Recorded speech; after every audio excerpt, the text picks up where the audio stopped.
which was basically just meant to run the communication software itself. I assume it did this through a limited Windows user account that couldn't access any other applications, very similar to how VLAN Graphica AllTalk we took a look at was configured. Because all this software is Windows based, so you have to have Windows installed to run it. But there was also the standard configuration, which is how this machine is configured, where it basically acts as just a regular old XP system with a touchscreen, of course, that you can do whatever you want with it.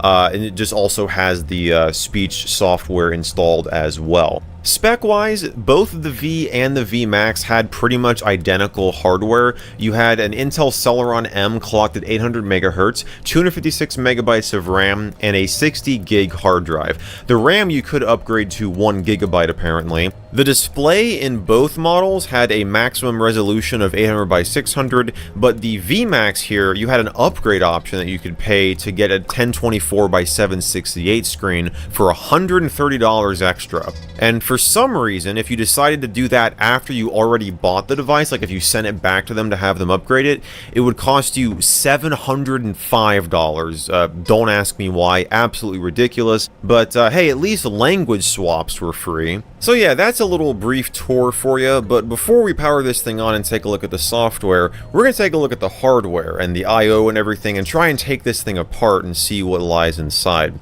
So most of your I/O is on the left side here. You got a pretty good amount, and also you've got a CF card slot on the other side, so you could pop in one of those if you so desired. So some nice expansion options. You also have up here your power button, your indicator lights. You've got some fans back here for cooling, and if we flip it over to the back, you have this stand, which could be locked into a few different places for changing the viewing angle and everything. And underneath the stand is where you access the battery compartment by unscrewing these two locks here, and we're going to do that to start the disassembly process. But because of how specialized of a use case this device had, there aren't any disassembly guides online for the proper way to do this, so we're just going to have to wing it. So we're going to begin by just unscrewing these two locks here, and we'll remove the battery so it just comes up just like that. And let's see how this comes out. I think, is this a tab right here? I think it is. So we'll just pull up on that. And this is a lithium-ion battery pack. It's got one of these charge indicator testers here that you see. It just is completely stone dead, not surprising at all. And underneath that, we have our Windows XP Home Edition product key sticker. And this is the really interesting thing about these devices is, despite the fact that they have touchscreens, for some reason, they didn't put Windows XP Tablet PC Edition on them. You had a choice between XP Home and XP Professional. So that's why, typing on this thing without a physical keyboard is not really ideal, because the only thing you can use is Windows XP's on-screen keyboard, which works, but the tablet PC input panel works better for a touchscreen because it was made for a touchscreen, and it's why it's really bizarre that they didn't just put Tablet PC Edition on here. It could have been a cost-cutting measure, which is ridiculous for how much these things cost. It could have been maybe there was some sort of restriction with having that on, a device that's used for healthcare purposes. I don't know. But whatever the reason is, you don't have it. So yeah, that kind of sucks. So we're going to continue the disassembly and swap over to a Phillips bit here to remove these two screws. And now it looks like we've got these little fancy screws down here on all of the corners that we need to remove. And I'm going to see, is this a Torx bit? That's what it looks like. Alright, well, we've got the 4 corner screws removed. What do you think we do now? Oh, well, look at that. There's a bunch of more screws on the fan covering here. And there we go. So, oh, these are the speakers as well. Okay, so the speakers and the fans are in here. And yeah, we can start to see right inside of this thing. So we'll go ahead and just reach in here and disconnect. As the president showcased his administration's latest efforts in restoring Empire City. During his tour, the president announced that several no-bid reconstruction contracts have been awarded to some of the country's largest firms. These contracts herald the start of a bright new future for Empire City.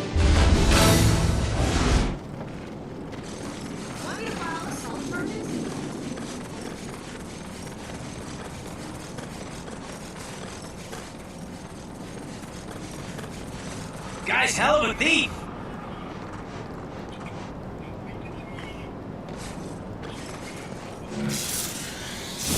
Oh yeah, that's a ticket, Chief.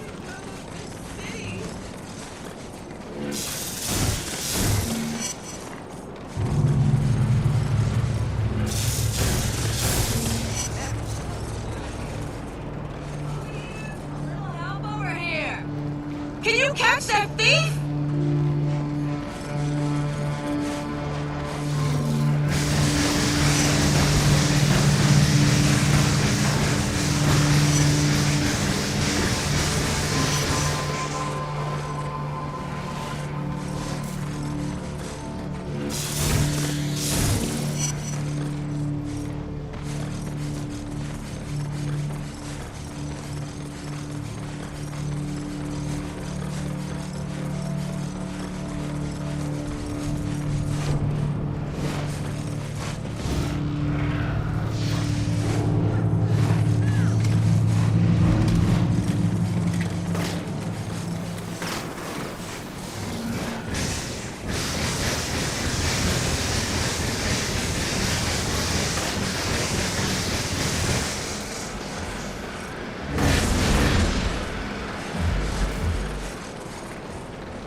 Attacked me on my last trip.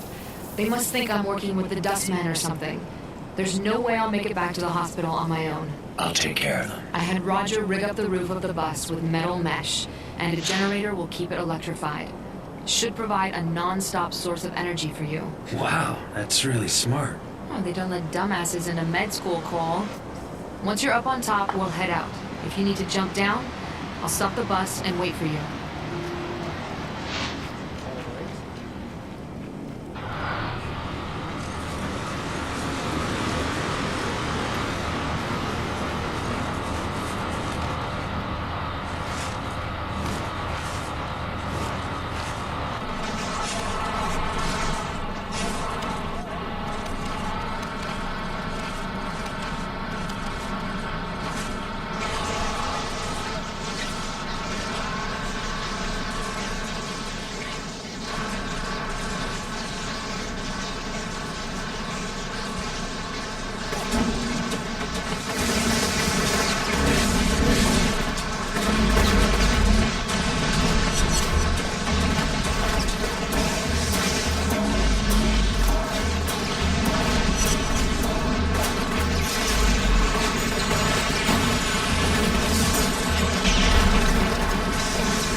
stopped attacking us.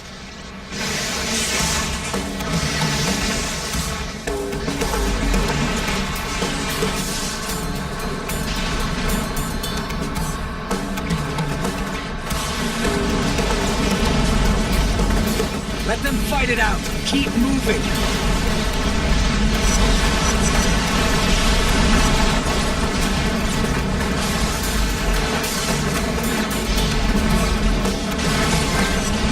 Don't stop.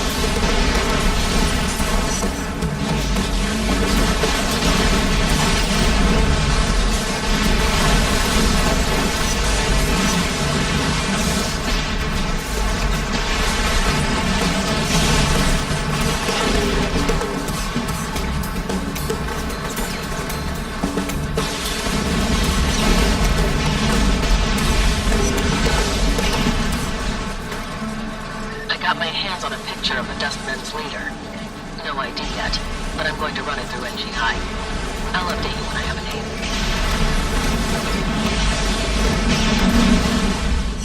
What? But that is a whole bunch of pile of.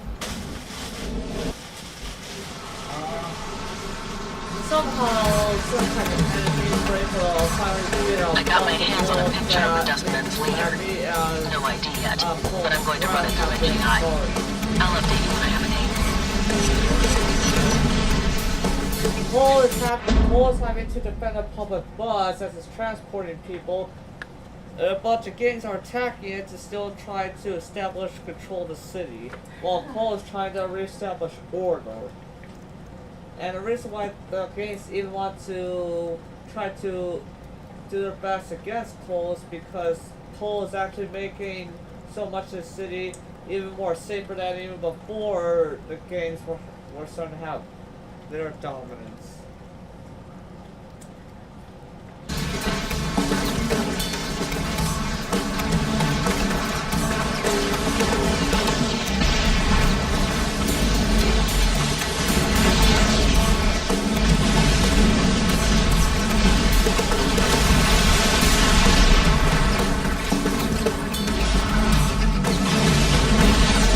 One more hit and we're dead! Cole, clear the road! Blast that stuff off the road, Cole! The road's blocked! Do something! Floor it!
I have the results from the photo analysis. It's Alden Tate, the son of Richard Tate.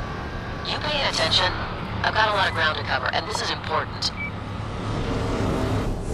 I was transfixed. Moya kept talking while I watched this man, this old, grizzled man, lift a bus with his mind. I'm strong, but nowhere near that powerful. Alden was born to the leader of the First Sons. As a powerful mentalist, he was groomed from an early age to assume control. That is until Kessler showed up. Alden disappeared into the streets, growing up scared and homeless. But there's no fear in those eyes now. No, the blast has made him powerful, gave him the tools to combat his paranoia. With a flick of his wrist, he threw the bus on top of the hospital, sending a message to anyone that would challenge him. With Trish still inside that thing, I had to act fast. Not that I could do anything to Alden. He was already gone. Hang on, Trish. I'm coming.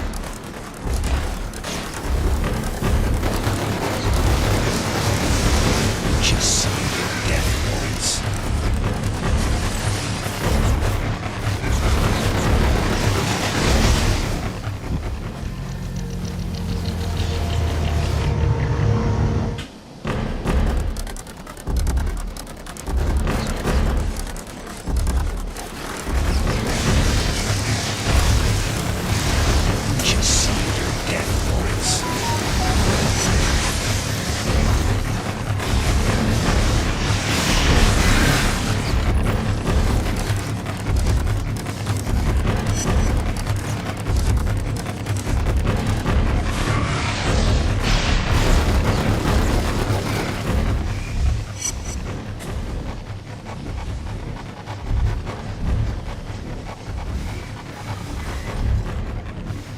Boy, did you pick the wrong guy to screw with.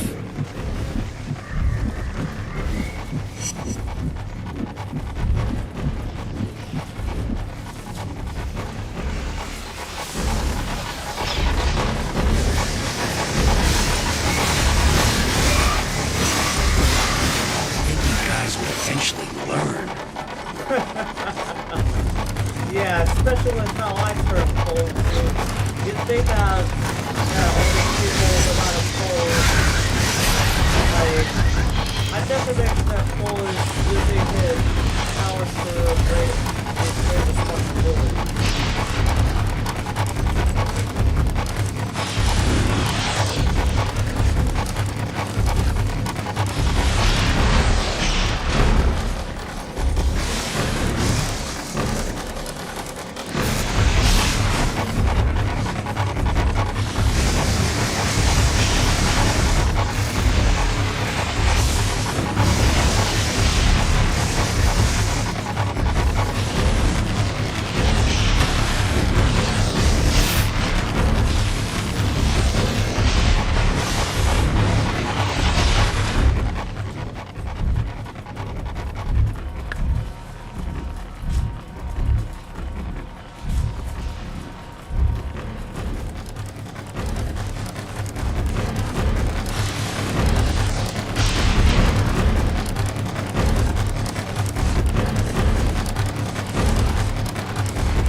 When he threw the bus up here, the only thing going through my head was you and how things stand between us. I'd never let anything happen to you, Trish.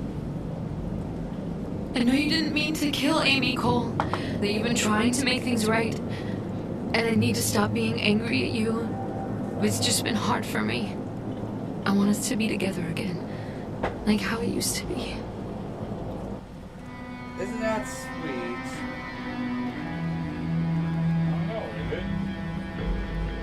Well, this one female used to be dating Cole McGrath. Her name is Trish, and apparently all because of what he's been doing with his Tracking a couple powers, developments, Cole. she's actually been wishing to get over her stupid hate for him, because apparently she just wanted someone to blame for some other lady's life that went away. And I'm guessing that as I progress through the game, hopefully not only Cole will help out the city of completely restoring its actual peace, but as well as stopping whoever caused the energy explosion of this certain kind of ray, like they're saying some kind of ray spear or something like that they used. And just an organization that looks like a possible cult that could be behind it too. But yeah, I can see that while Cole is using the abilities how he is, that his ex could be able to reconnect up with them, all because it's just a plain showing that she's just got to go over her stupid, kind of get over the stupid, no point to it kind of blame.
That a large-scale conflict might erupt between the cops in the warrant and the dustmen.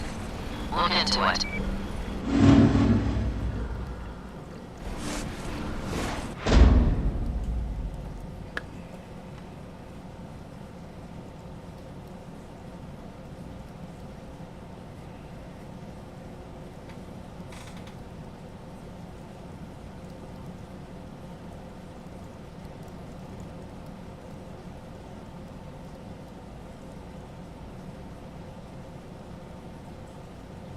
Hey everyone, DadGFN here, and this is going to be a These cables So that comes off. Oh, and there are some screws on the stand here. And that just comes right off. Looks like these plastic pieces come off, and then we can take the stand off. And, oh, there we go. Check that out. It just starts to lift right up. So, let's remove this and do this very carefully because there is still going to be the connection for the display that we do not want to break. So there's this one connection here that is removable. And we have one of these ribbon connectors as well that we just got to slowly work out. And there we go. And it looks like this is an NEC LCD. There's the model number right there. And yeah, so we'll go ahead and set this aside because I do want to take a look at the actual, computer hardware here. And yeah, it looks to be pretty compact. So we've got a 2.5-inch hard drive. This is an 80 gigabyte drive. This XP Home Burn-In Test 1 gigabyte sticker was kind of throwing me off. That's interesting. But yeah, it's an 80 gigabyte drive, and it looks like it was manufactured the 28th of February 2009. But it looks like the RAM and the processor is going to be on the other side of this board here. And there is the hard drive removed. Undo that connector. And we also have the battery connector there. And now we should be able to lift this entire board up out of the case. We'll set that aside. 2007 Dynavox technology. So this right here appears to be a custom-made motherboard just for this device. Now you can see on the top of this metal plate there is one more. Hold it! Don't move! You're under arrest!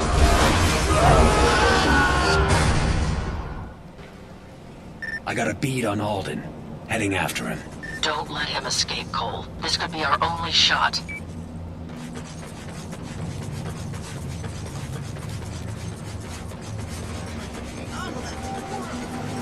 He stole my food! Kill him! I probably shouldn't get involved in this. Alden's still running around, and if he gets away, Moya's gonna have my hide. I could zap that guy and cut him loose. Or maybe I just walk away and leave him there to rot.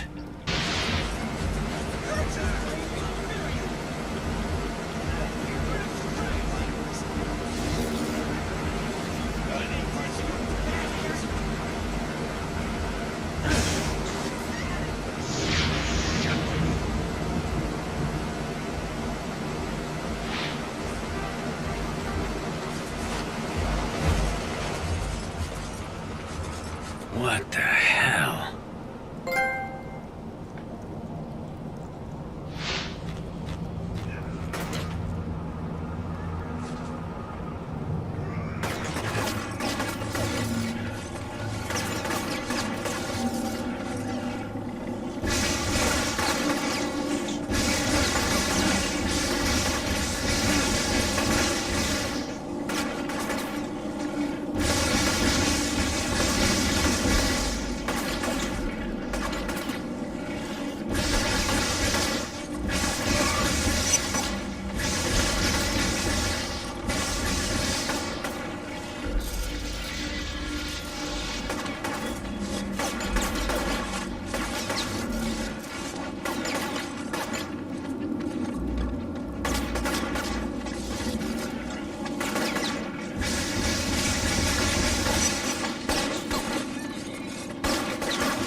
God bless you.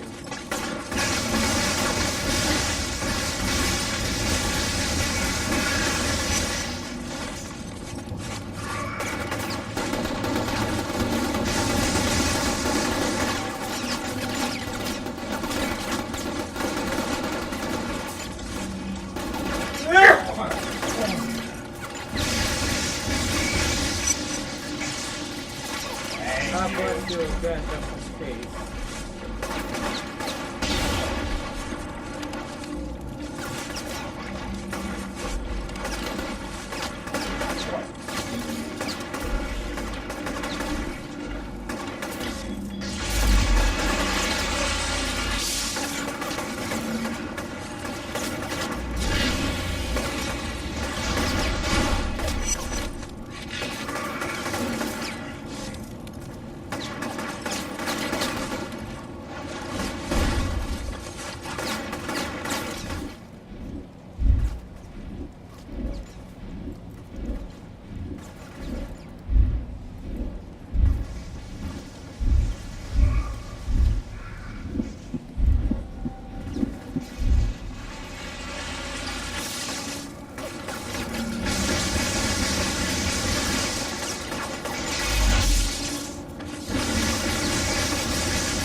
Hey Moya, have you seen this place? The Warren was never much to begin with, but this used to be a park. Now it's a shanty town made out of junk. Can barely... Hey Moya, have you seen this place? The Warren was never much to begin with, but this used to be a park. Now it's a shanty town made out of junk. Can barely find my way through it. Alden started collecting scrap metal, junk, anything else he could get his hands on the moment the quarantine was put into place. Probably for use on that tower. Why the hell is he building that thing? No idea. As far as I can tell, there are no combustibles in it, so it's not an explosive device. Maybe he's overcompensating for something.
more screw there. So you have to actually lift this board off of the main board, and we'll go ahead and unscrew what I believe is the final screw.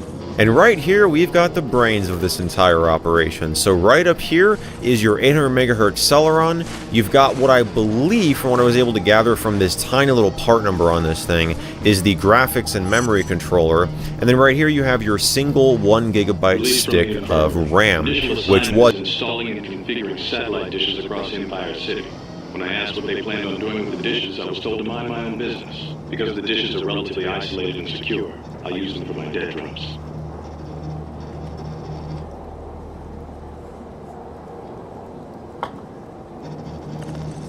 was upgraded from the base 256 megabyte configuration, so that's pretty cool. And yeah, I mean, that is everything, you know, that you would find inside of the Dynavox VMAX touchscreen computer. So let's go ahead and put this thing back together, and we'll take a look at the included software. Alright, it's a little while later. We've got the machine put back together, and we're here on the Windows XP desktop. And like I said, you can totally just go around with your finger and touch the screen just fine, but I do have a Nintendo DS stylus actually right here for just getting those more precise clicks. And also, like I mentioned, with the fact that this doesn't run Windows XP Tablet PC Edition, your only way of interacting with it keyboard-wise is using the built-in on-screen keyboard that comes with XP, which you can't actually resize. I was wondering, I didn't think you could resize the window to make it larger, and it turns out, unless you can do it like from down here, which it doesn't look like you can. So yeah, unless we can go in here to settings maybe. We can change font maybe. Can we make this larger? Does that do anything? Okay, that makes the keys larger. Maybe we can if we increase this to some ridiculous size. No, it still stays the same size. Okay, so yeah, you are just kinda stuck with this, which, you know, not that this is terrible. I mean, this will work. You can totally just go around and use it to type stuff. But it seems to me like you weren't really going to be doing a lot of typing on this, especially from within the Series 5 software, which is the main interface for the you know, speech generation functionality that this computer was, you know, designed to do. So we're going to go ahead and just start that. And that's not enter, that's enter, and we'll just minimize the on-screen keyboard for now. I actually thought that this might have been a piece of Lingraphica software because that icon looked very similar to Lingraphica's logo, but this is entirely different. But very similarly to the Lingraphica software, you just got a bunch of tiles that when you tap them, they will say various things. So we can tap Mom, Dad, Look, you know, you can go back here and they got a bunch of folders here. This could be customized to your liking. And let's see what these buttons up here do. So this, I assume, is going to take you, okay, to the master page. To be used by the facilitator to navigate to chosen communications page. To model independent navigation for the communicator, please choose the button to the right. To go to child 20 button master. And so I guess this here is, yeah, so this is the screen that the user would see. So that's not really that difficult to get to. Now, what is this down here? You've got, so, My Home, Play, School, Daycare, and then you have Connect to the World. TV, stereo, VCR, DVD, computer, lights, environment controls all in one, and teaching tools. So, really, this could be used as a remote, I guess, for, yeah, family room TV, power on, power off, volume up, volume down, channel. Wow, that's pretty cool. So, oh, and yeah, like Nick Jr., you've got like actual station buttons here, Cartoon Network. And okay, so there was a keyboard built into this application itself. It's not like a full QWERTY keyboard, it is like alphabetized, and then you just have like two separate pages here. So you've got A through M and N through Z. But yeah, I'm still not over, where was it, in My World?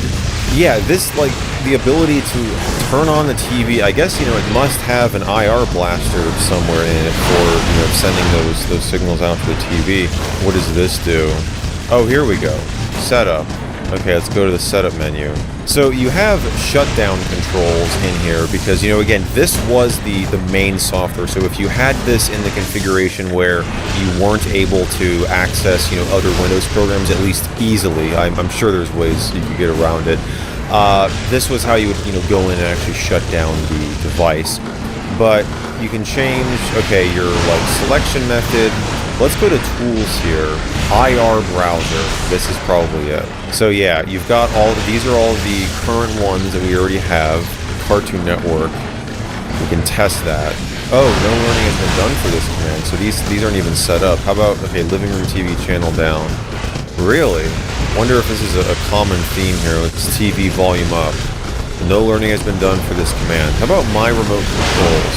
Okay, so these are all your different devices in here. Then you've got create a new remote control. And so this is like, you know, this thing acting like a universal remote. So you could go in and choose, like, if you have a CD player. Then we got to give it a name. So we could just call this, yeah, why not? Okay. And then we'll hit next. And then you would choose your manufacturer. Sure, we'll go with Hitachi. And then there's one possible code, find the right code, and then it just goes through like you're programming a universal remote. And then it says to aim the top of the Dynavox at the CD player, so I'm assuming that it's got the IR blaster built in up here. So, in fact, you know, it was probably, I think that I know exactly where it was in here. I think that I saw it earlier. So that's a really nice feature. I was not expecting that whatsoever, but that definitely adds a whole level of convenience. There's a camera button, and this device does not have a camera built in, but there was one that Dynavox sold for it that you could get. And if you did, you could plug it in and, you know, access the camera controls from here, so that's nice. You got an ebook reader, you got an MP3 player, a symbol browser, macro editor, reminder editor, address book, email and text messages. I'm just going around and saying stuff, but there's a ton of stuff in there. Also in here, it shows you your battery life, but we're just on AC power. And you've got, let's see, input-output settings. So you can calibrate the touchscreen, mouse settings. These are all like just system settings, pretty much. So yeah, this is all, at least these buttons up here, like for, you know, setting up a printer, for calibrating the touchscreen. I guarantee you this is the same. Yep, this is that same program. You guys have not seen this yet, but on the desktop there is a shortcut to this exact same calibration tool. So yeah, that is the Dynavox software, at least a little brief tour of it. We'll head out of that if I can actually hit the X up here, maybe. Come on. That was not intentional, but that's very appropriate. Why is it not letting me, I just thought that the touchscreen had, like, stopped responding. That's why I tried to just tap here, but what is it doing? Like, it's not... Hello? Okay, well, we can exit it from here. So this is that touch calibration tool that we just saw. What is Board Maker with SD Pro? Board Maker with Speaking Dynamically Pro. Just at first glance, I think that this is going to let you... Like, let's open up a template here. We've got a few of them in here, more than a few. How about activity pad templates? What do we got in here? Q&A. We'll open up this one. This is probably for making like a phrase board. Yeah, because you've got all these buttons here, and then you could just add like your own icons there. At least I think. What is this? There is this interactive sample board V6 down here. And so this is, yeah, that same software. Oh, this is just a shortcut, yeah, to like a... They're shooting everyone in sight. We need to take control of this situation before the military catches wind of it. If they think the Dustmen might use those weapons to break through the quarantine, they will take action. Just sit around all day dreaming about blowing stuff up. You know what to do, Cole. Oh, that is quite the joke. Is that what the military likes to do all day? Imagine so many ways to explode things.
rather quick video on something I discovered earlier in the month, and you probably already know what it is from the title.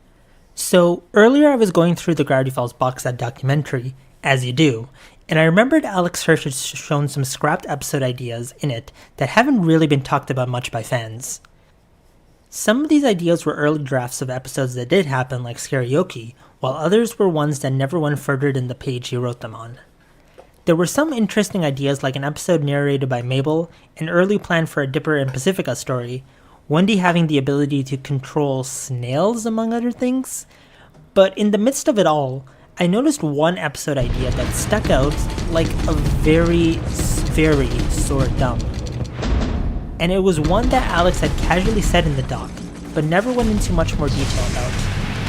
And when I paused the video and read what was written, well, I was surprised. The episode is simply called The Fly, and this is what was written down. Dipper's fly is always down. Turns out, this is caused by the ghost of a kid he always used to mock in elementary school. He's getting what he deserved for tormenting the guy. In order for him to let the curse go, Dipper has to get the ghost what the ghost wants. A date with his sister. Or whatever. Dipper ends up not caring what people think about his fly, and not caring makes him impossible to mock, etc. So, yeah. There's a lot to unpack here. First of all is the episode being about Dipper's fly, which I'm pretty sure you all know what that is, so I'm not going to explain it. Now, believe it or not, the idea of Dipper's fly being down is actually something the show has used for real. Sort of. Back in April of 2012, Disney ran a series of promos for Gravity Falls called The Creature in the Closet. They followed the twins as they tried to get video of, well, the creature in the closet. And take a look what happens in the second promo from this segment.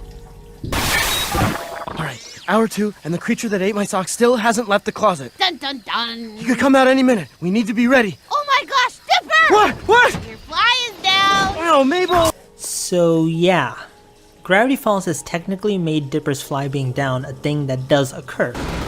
And this idea was apparently going to explain why. And it's that why where things start to get disturbing. Dipper's fly being down is apparently being caused by the ghost of a kid that used to mock in elementary school. I mean, there's no other way to put it, but this is basically showing to us that Dipper was in fact a bully, or at the very most, teased other kids. And this paints him into a very different light to what we know Dipper to be.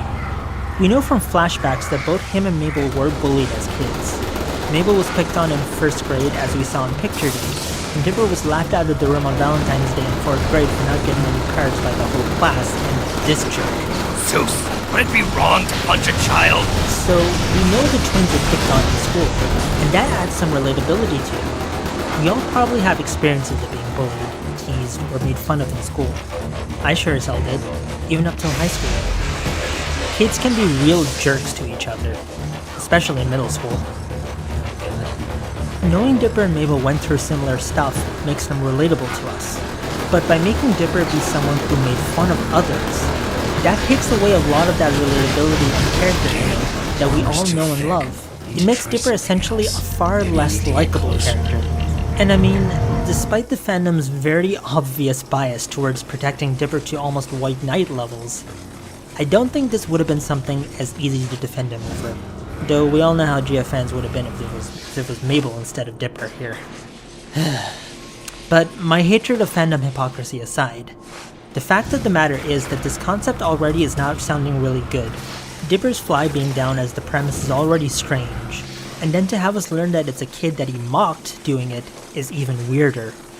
And that's not even before we discuss the elephant in the room, which is the fact that this kid is a ghost, meaning he's fucking dead. How did he die?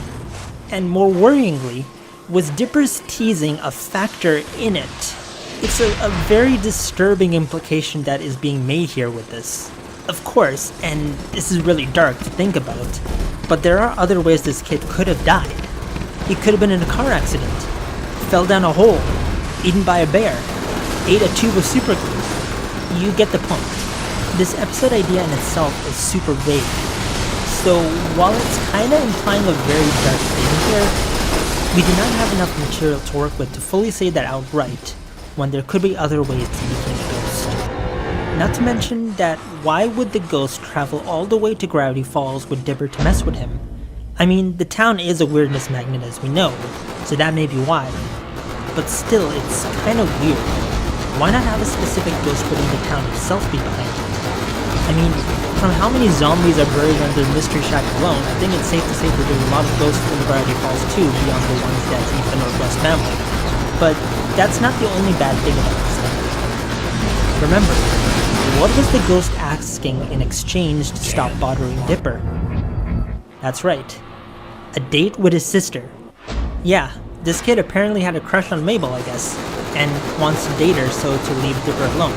Alongside just the weirdness of dating a ghost, this also has another issue at hand. As we know in Season 1, Episode 4, The Hand That Rocks the Mabel, Gideon was forcing Mabel into going on dates with him, and she was becoming more and more uncomfortable with it, but afraid to tell him off.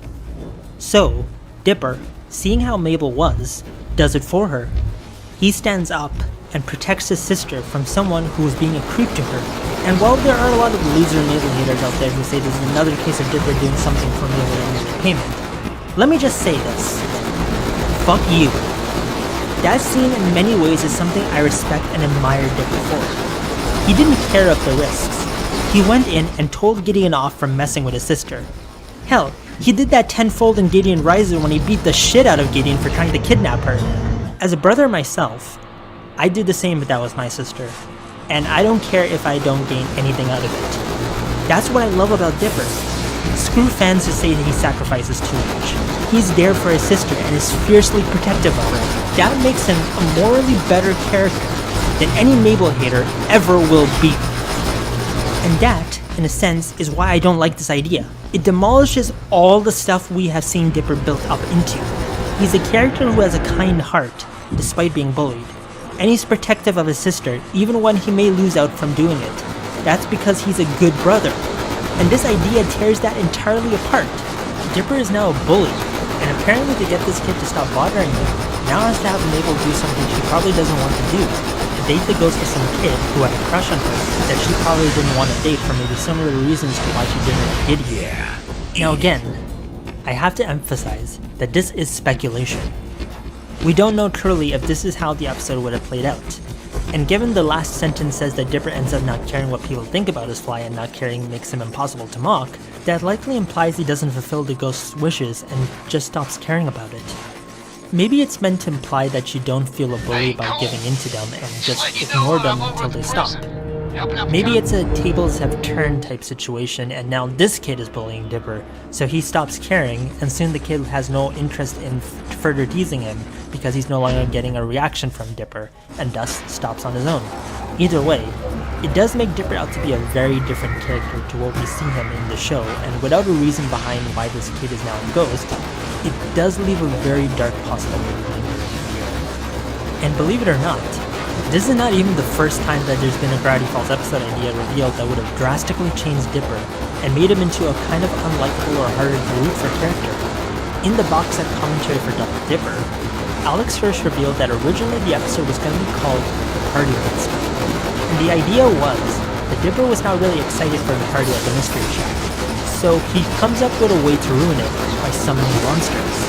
Heck, early plans even had Bill Cipher showing up this early on in the show. While the idea was inspired by Alex's own distaste for parties at Dipper's age, they were having a hard time figuring the episode out. And why was that? Because Dipper was super unlikable.